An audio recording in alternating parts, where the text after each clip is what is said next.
शेष जी कहते हैं, मुने, जब श्री रामचंद्र जी का राज्याभिषेक हो गया तो राक्षस राज रावण के वध से प्रसन्न चित्त हुए देवताओं ने प्रणाम करके उनका इस प्रकार स्तवन किया। देवता बोले, देवताओं की पीड़ा दूर करने वाले दशरथ नंदन श्री राम, आपकी जय हो। आपके द्वारा जो राक्षस राज का विनाश हुआ है, उस अद्भुत कथा का समस्त कविजन उत्कंठा पूर्वक वर्णन करेंगे। भुवनेश्वर, प्रलय काल में आप संपूर्ण लोकों की परंपरा को लीला पूर्वक ग्रस लेते हैं। प्रभो, आप जन्म और जरा आदि के दुखों से सदा मुक्त हैं। प्रबल शक्ति संपन्न परमात्मन, आपकी जय हो। आप हमारा उद्धार कीजिए, उद्धार कीजिए। धार्मिक पुरुषों के कुल रूपी समुद्र में प्रकट होने वाले अजर अमर और अच्युत परमेश्वर, आपकी जय हो।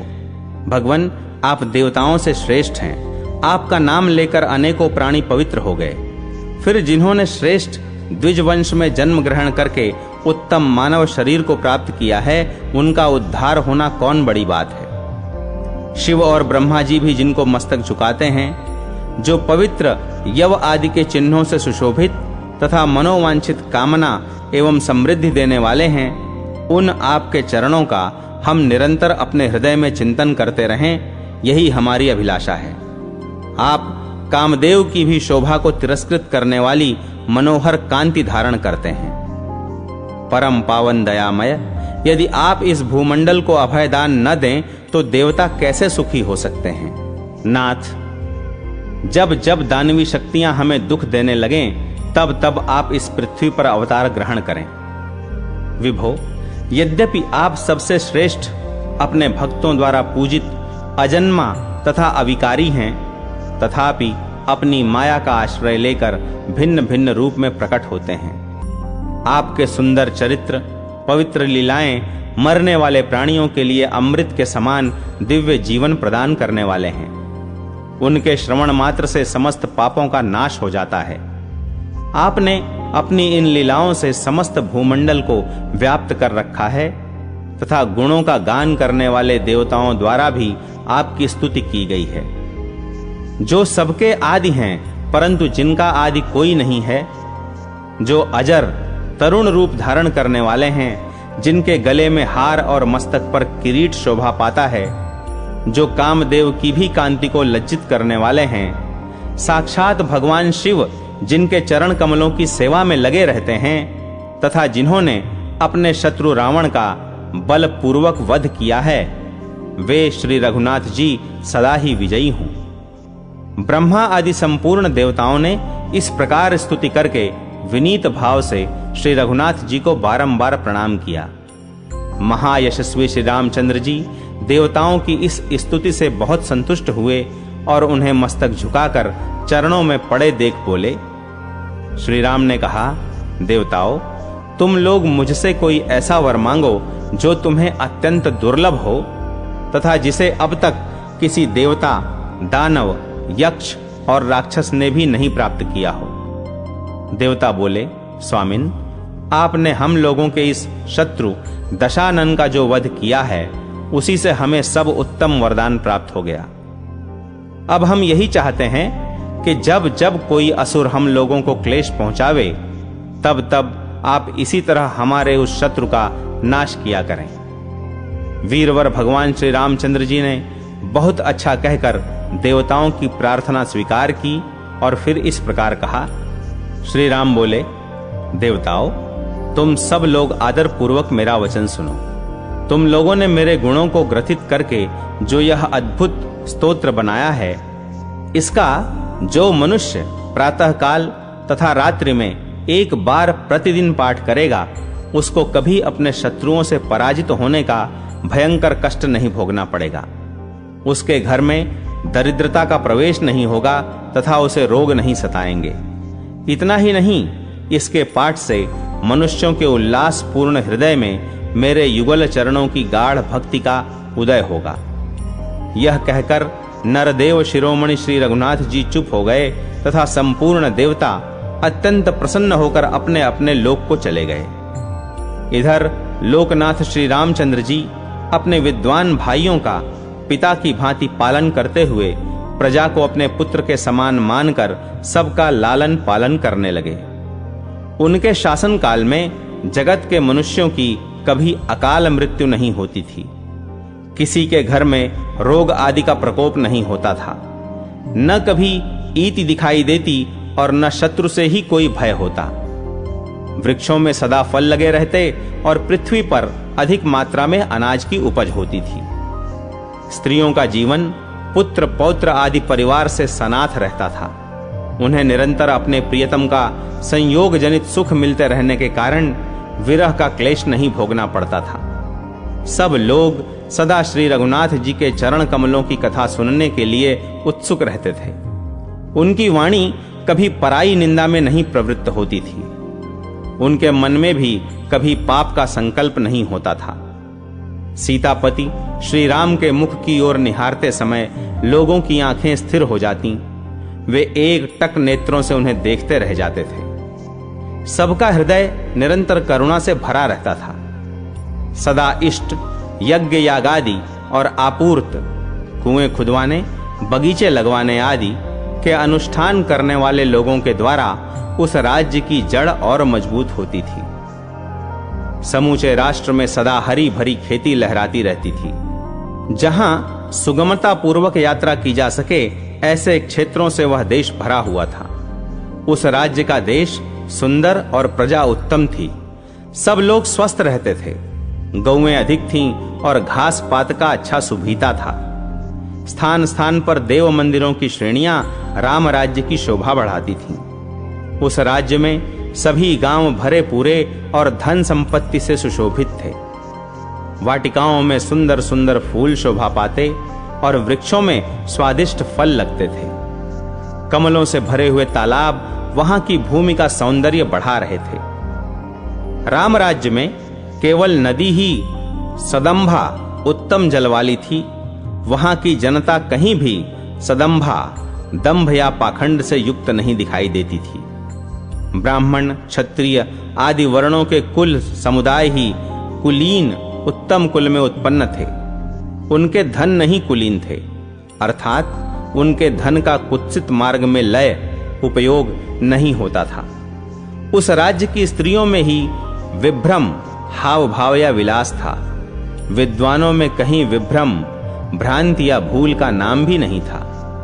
वहां की नदियां ही कुटिल मार्ग से जाती थीं, प्रजा नहीं, अर्थात प्रजा में कुटिलता का सर्वथा अभाव था।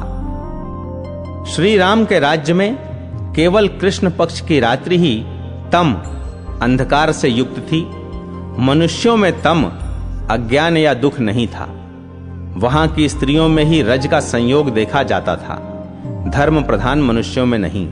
अर्थात मनुष्यों में धर्म की अधिकता होने के कारण सत्व गुण का ही उद्रेक होता था, रजोगुण का नहीं। धन से वहां के मनुष्य ही अनंध थे, मदांध होने से बचे थे। उनका भोजन अनंध, अन्न रहित नहीं था। उस राज्य में केवल रथ ही अनय, लोक रहित था।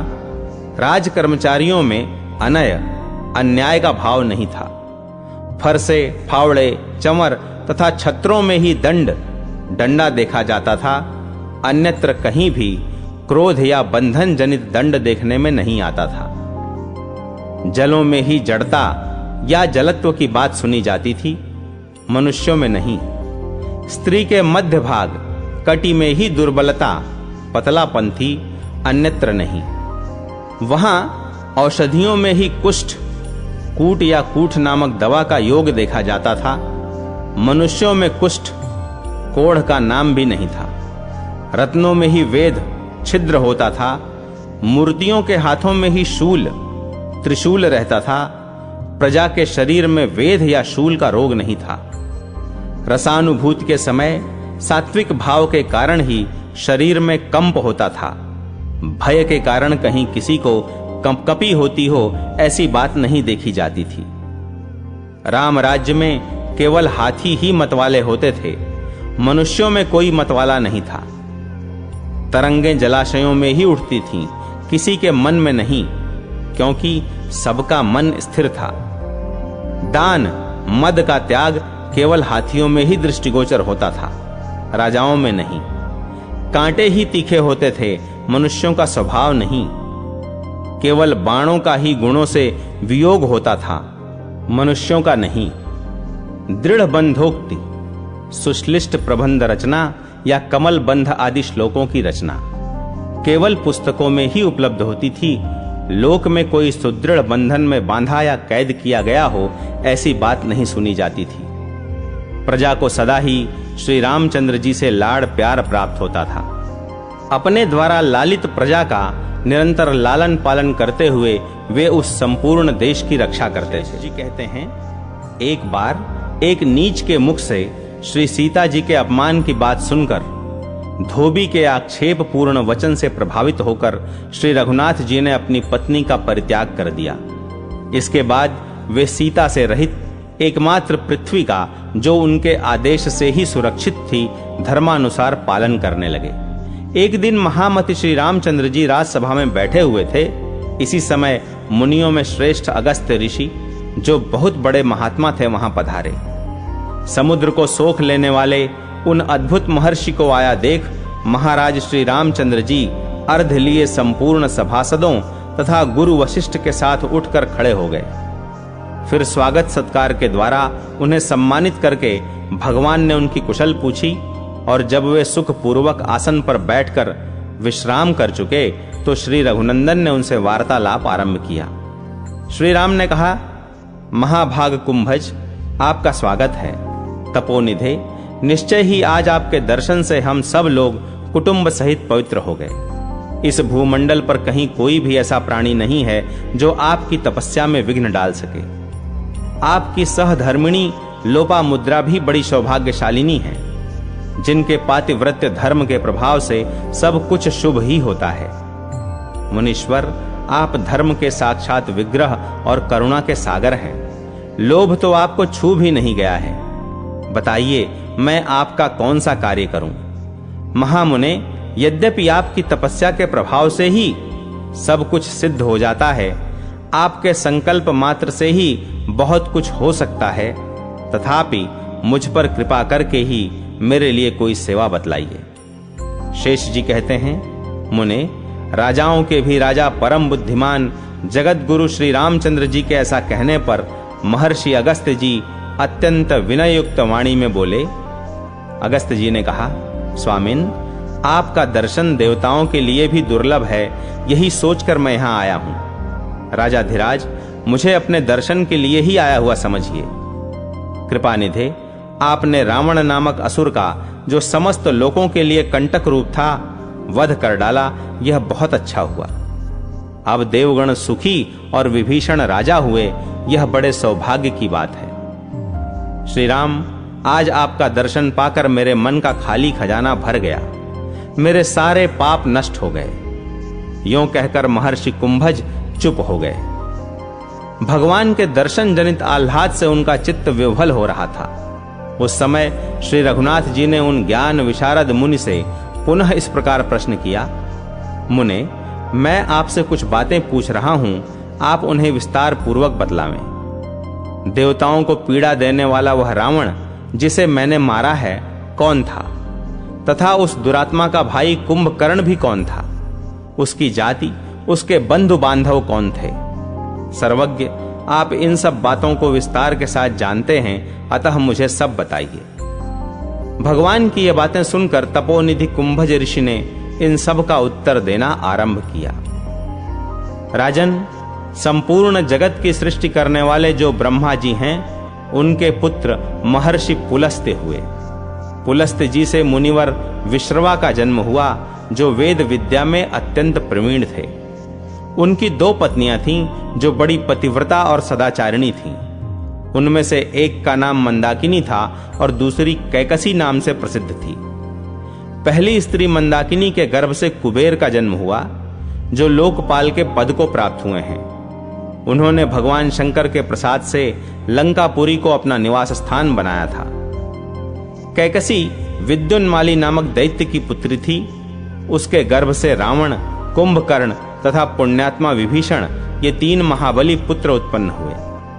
महामते, इनमें रावण और कुंभकर्ण की बुद्धि अधर्म में निपुण हुई, क्योंकि वे दोनों जिस गर्भ से उत्पन्न हुए थे उसकी स्थापना संध्या काल में हुई थी। एक समय की बात है, कुबेर परम शोभायमान पुष्पक विमान पर आरूढ़ हो माता पिता का दर्शन करने के लिए उनके आश्रम में गए।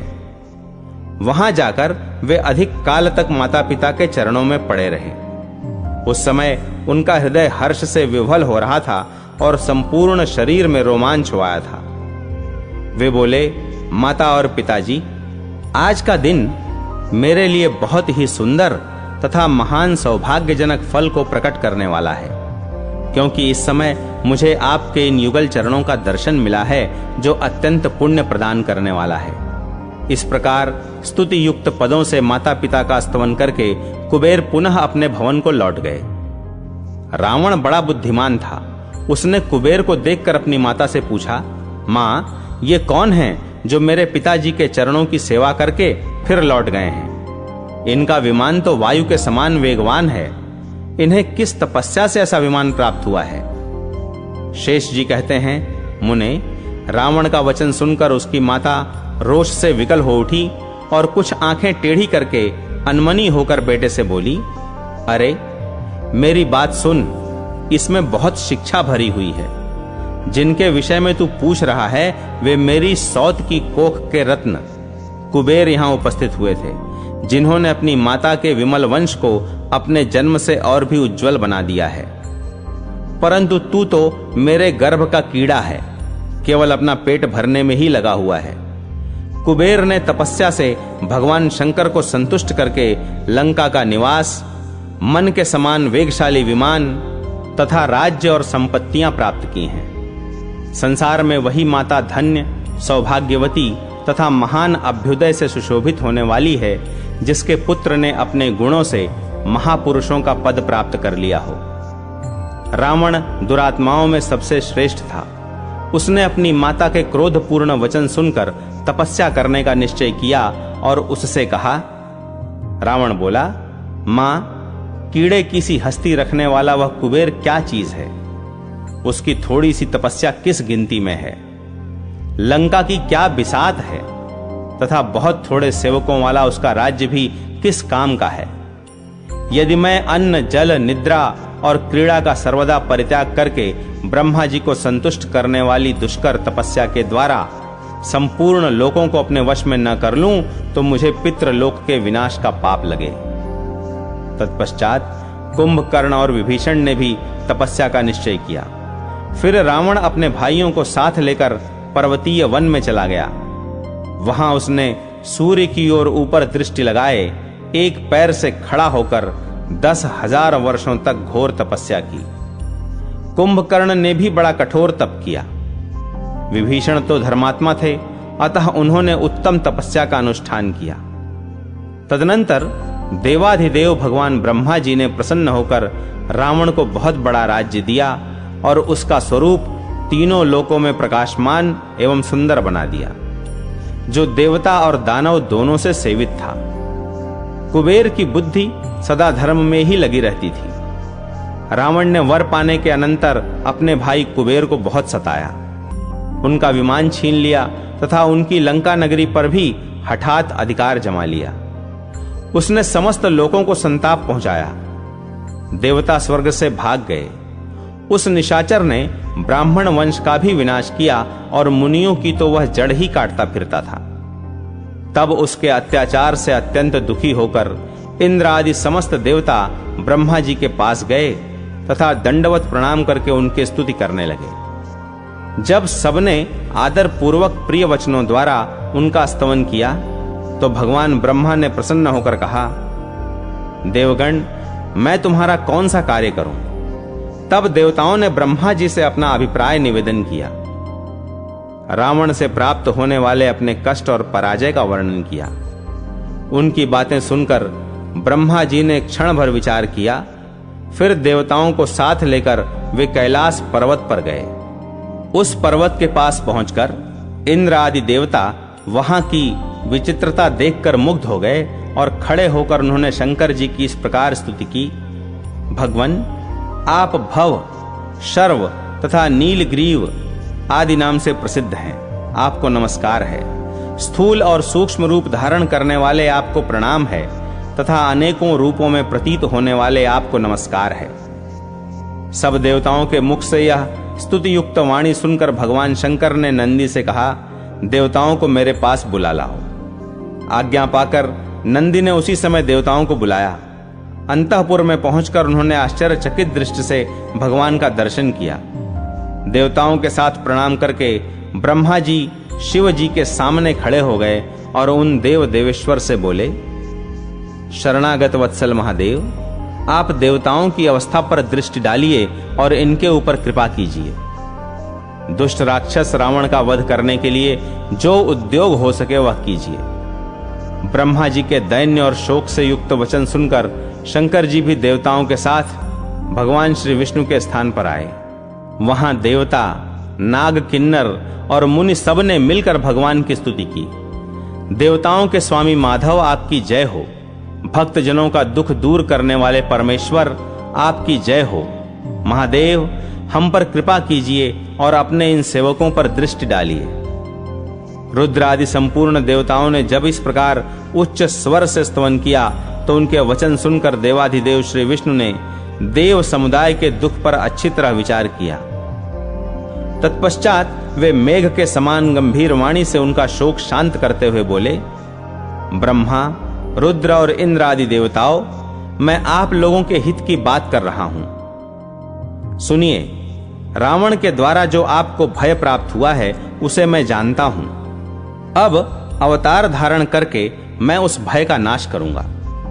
भूमंडल में एक अयोध्या नाम की पुरी है जो बड़े बड़े दान और यज्ञ आदि शुभ कर्मों का अनुष्ठान करने वाले सूर्यवंशी राजाओं द्वारा सुरक्षित है। वह अपनी रजतमयी भूमि से सुशोभित हो रही है।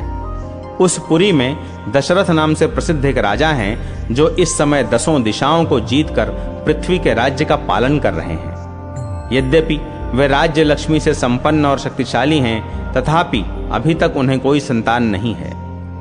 महान बलशाली राजा दशरथ पुत्र प्राप्ति की इच्छा से वंदनीय ऋष्यशृंग मुनि को प्रार्थना पूर्वक बुलावेंगे और उनके आचार्यत्व में विधि पूर्वक पुत्रेष्टि यज्ञ का अनुष्ठान करेंगे। तदनंतर मैं आप लोगों के हित के लिए राजा की 3 रानियों के गर्भ से 4 स्वरूपों में प्रकट होऊंगा। राजा भी पूर्व जन्म में तपस्या करके मुझसे इस बात के लिए प्रार्थना कर चुके हैं। मेरे 4 स्वरूप क्रमशः राम, भरत, लक्ष्मण और शत्रुघ्न के नाम से प्रसिद्ध होंगे। उस समय मैं रावण का बल, वाहन और जड़ मूल सहित संहार कर डालूंगा। आप लोग भी अपने अपने अंश से भालू और वानर के रूप में प्रकट होकर पृथ्वी पर सर्वत्र विचरते रहिए। इस प्रकार आकाशवाणी करके भगवान मौन हो गए। उनका वचन सुनकर सब देवताओं का चित्त प्रसन्न हो गया। परम मेधावी देवाधिदेव भगवान ने जैसा कहा था उसी के अनुसार देवताओं ने कार्य किया। उन्होंने अपने अपने अंश से ऋक्ष और वानर का रूप धारण करके समूची पृथ्वी को भर दिया। महाराज, देवताओं का दुख दूर करने वाले जो महान देव श्री विष्णु कहलाते हैं वे आप ही हैं। आप ही मानव शरीरधारी भगवान हैं। महामते, ये भरत, लक्ष्मण और शत्रुघ्न आप ही के अंश हैं। आपने देवताओं को पीड़ा देने वाले दशानन का वध किया है। उस दैत्य की ब्रह्म राक्षस जाति थी, उसी का आपके द्वारा वध हुआ है। नरश्रेष्ठ, आप जगत के उत्पत्ति स्थान और संपूर्ण विश्व के आत्मा हैं। आपके राजा होने से देवता, असुर और मनुष्यों सहित समस्त संसार को सुख प्राप्त हुआ है। पाप के स्पर्श से रहित श्री रघुनाथ जी, आपने जो कुछ पूछा है वह सब मैंने बतला दिया। श्री राम बोले, विप्रवर, इक्ष्वाकु वंश में उत्पन्न हुए किसी पुरुष के मुख से कभी ब्राह्मणों ने कटु वचन तक नहीं सुना था, किंतु मैंने उनकी हत्या कर डाली। वर्ण और आश्रम के भेद से भिन्न भिन्न धर्मों के मूल हैं वेद और वेदों के मूल हैं ब्राह्मण। ब्राह्मण वंश ही वेदों की संपूर्ण शाखाओं को धारण करने वाला एकमात्र वृक्ष है। ऐसे ब्राह्मण कुल का मेरे द्वारा संहार हुआ है। ऐसी अवस्था में मैं क्या करूं जिससे मेरा कल्याण हो।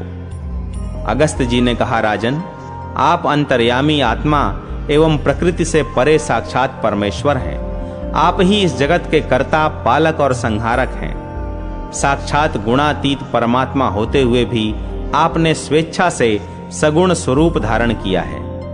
शराबी, ब्रह्म हत्यारा, सोना चुराने वाला तथा महापापी गुरु स्त्रीगामी, ये सभी आपके नाम का उच्चारण करने मात्र से तत्काल पवित्र हो जाते हैं।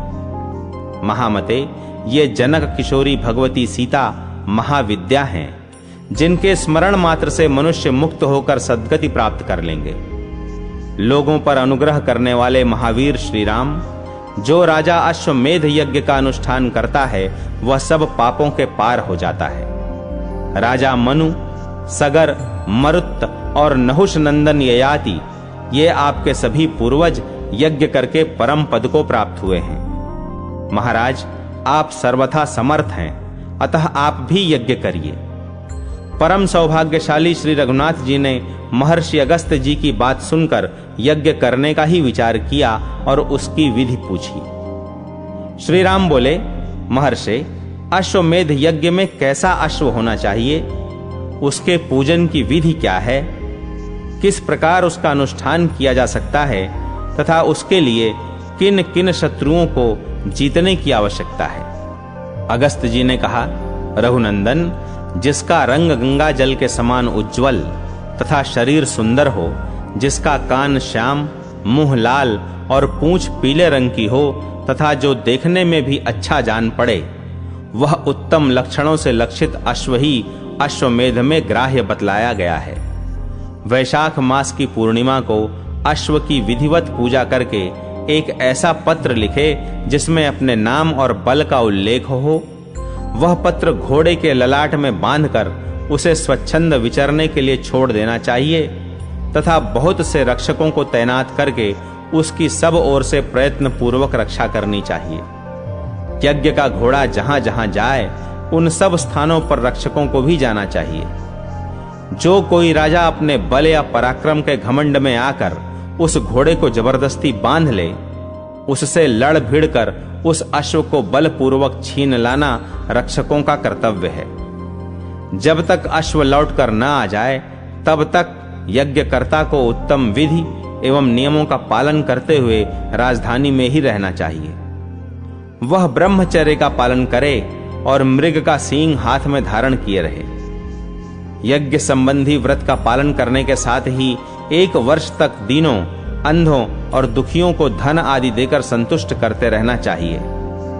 महाराज, बहुत सा अन्न और धन दान करना उचित है।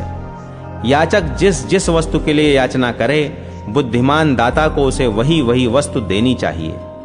इस प्रकार का कार्य करते हुए यजमान का यज्ञ जब भली भांति पूर्ण हो जाता है तो वह सब पापों का नाश कर डालता है। शत्रुओं का नाश करने वाले रघुनाथ जी, आप यह सब कुछ करने, सब नियमों को पालने तथा अश्व का विधिवत पूजन करने में समर्थ हैं। अतः इस यज्ञ के द्वारा अपनी विशद कीर्ति का विस्तार करके दूसरे मनुष्यों को भी पवित्र कीजिए।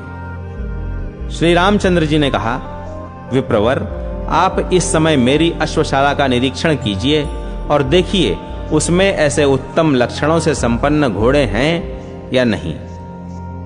भगवान की बात सुनकर दयालु महर्षि उठकर खड़े हो गए और यज्ञ के योग्य उत्तम घोड़ों को देखने के लिए चल दिए। श्री रामचंद्र जी के साथ अश्वशाला में जाकर उन्होंने देखा, वहां चित्र विचित्र शरीर वाले अनेकों प्रकार के अश्व थे, जो मन के समान वेगवान और अत्यंत बलवान प्रतीत होते थे। उसमें ऊपर बताए हुए रंग के 1-2 नहीं, सैकड़ों घोड़े थे, जिनकी पूंछ पीली और मुख लाल थे। साथ ही वे सभी तरह के शुभ लक्षणों से संपन्न दिखाई देते थे। उन्हें देखकर अगस्त्य जी बोले, रघुनंदन, आपके यहां अश्वमेध के योग्य बहुत से सुंदर घोड़े हैं, अतः आप विस्तार के साथ उस यज्ञ का अनुष्ठान कीजिए। महाराज श्री राम, आप महान सौभाग्यशाली हैं। देवता और असुर सभी आपके चरणों पर मस्तक झुकाते हैं, अतः आपको इस यज्ञ का अनुष्ठान अवश्य करना चाहिए। मुनि के इस वचन से उन्होंने यज्ञ के सभी मनोहर संभार एकत्रित किए। तत्पश्चात महाराज श्री राम मुनियों के साथ सरयू तट पर आए और सोने के हलों से 4 योजन लंबी चौड़ी बहुत बड़ी भूमि को जोता।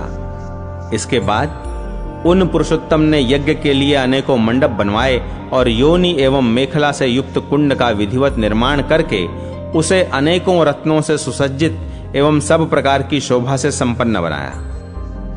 महान तपस्वी एवं परम सौभाग्यशाली मुनिवर वशिष्ठ ने सब कार्य वेद शास्त्र की विधि के अनुसार संपन्न कराया।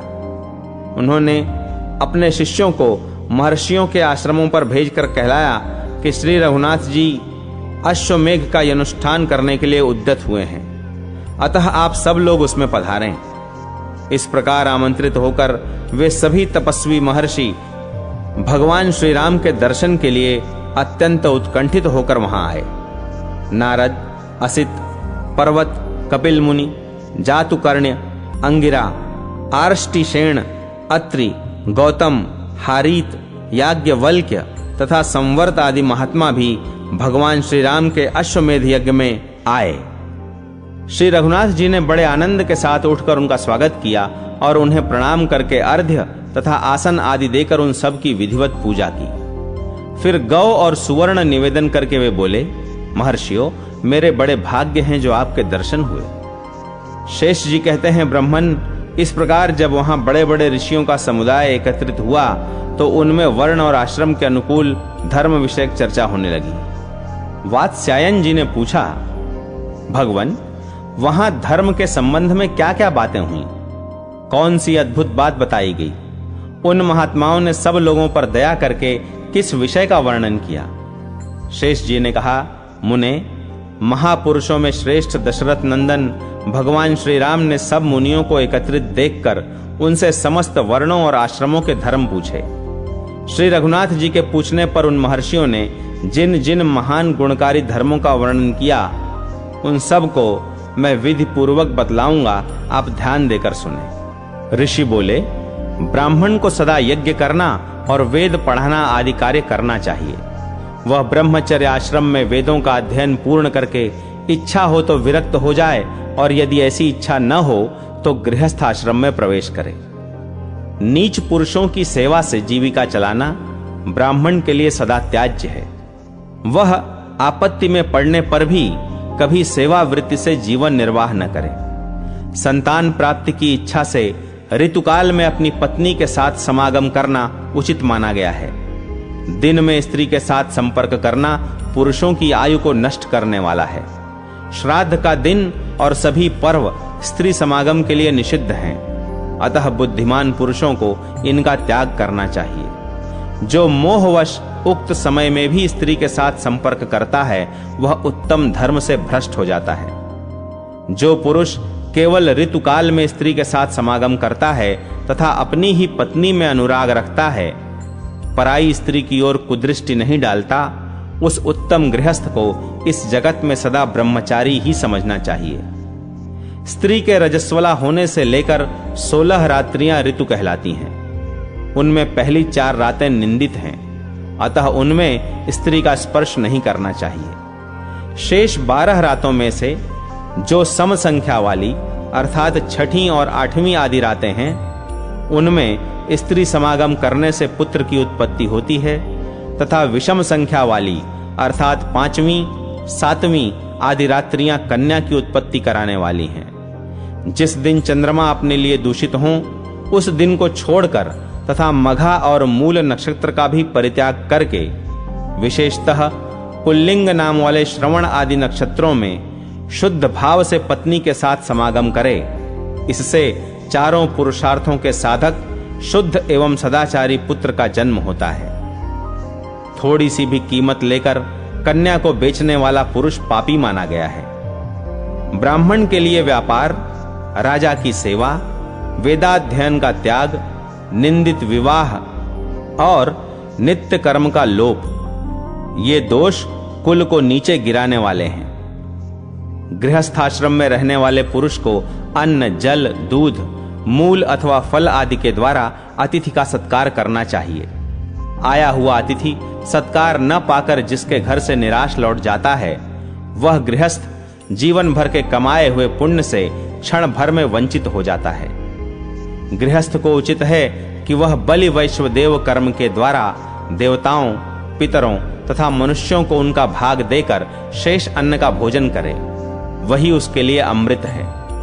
जो केवल अपना पेट भरने वाला है, जो अपने ही लिए भोजन बनाता और खाता है, वह पाप का ही भोजन करता है। तेल में षष्ठी और अष्टमी को तथा मांस में सदा ही पाप का निवास है। चतुर्दशी को क्षौर कर्म तथा अमावस्या को स्त्री समागम का त्याग करना चाहिए। रजस्वला अवस्था में स्त्री के संपर्क से दूर रहे। पत्नी के साथ भोजन न करे। एक वस्त्र पहनकर तथा चटाई के आसन पर बैठकर भोजन करना निषिद्ध है। अपने में तेज की इच्छा रखने वाले श्रेष्ठ पुरुष को भोजन करती हुई स्त्री की ओर नहीं देखना चाहिए। मुंह से आग को न फूंके। नंगी स्त्री की ओर दृष्टि न डाले। बछड़े को दूध पिलाती हुई गौ को न छेड़े। दूसरे को इंद्रधनुष न दिखावे। रात में दही खाना सर्वथा निषिद्ध है। आग में अपने पैर न सेंके।